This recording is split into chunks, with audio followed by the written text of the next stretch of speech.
So we're on week 4, video number 7, starting at 65, slide 65. So the collective agreement. So remember, this is an agreement that's negotiated between representatives of the workers.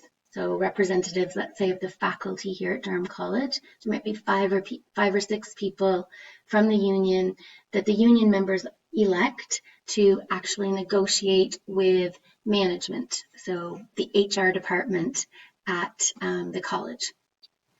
And they come up with this agreement called the collective agreement, and it talks about working conditions.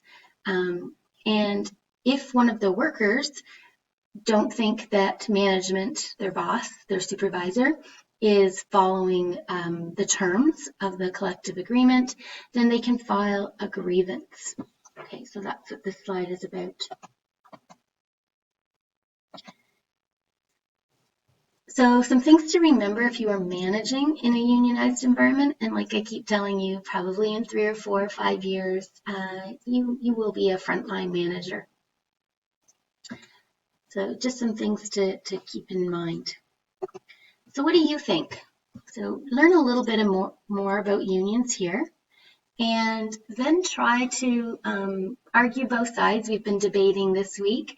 So think about both points of view, the benefits of being in a union, as well as the benefits of being in a non-unionized workplace. And think about them from your personal situation. So by that I mean maybe you're a young person, you finished a post-secondary diploma, this is going to be your first foray into the workplace. Do you want to work in a unionized environment? What would be the benefits? And what would be maybe the cons?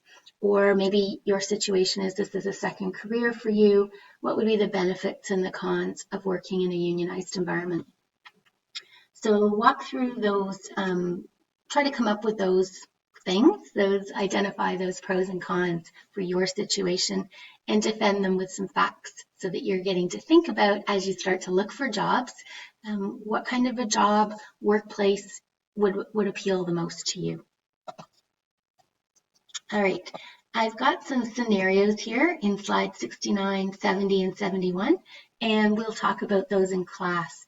And again, I'm trying to show you a scenario about who you might be and what your goals are, and then we'll discuss where do you think that Susie should work. Should she be looking for jobs that are unionized or non-unionized, and what would be the pros and cons of each? All right, that's it for this week, and I hope the slides are helpful and the videos are helpful, but of course, if you have questions, please reach out to me at susan.pratt@durhamcollege.ca. Thanks so much and have a great week.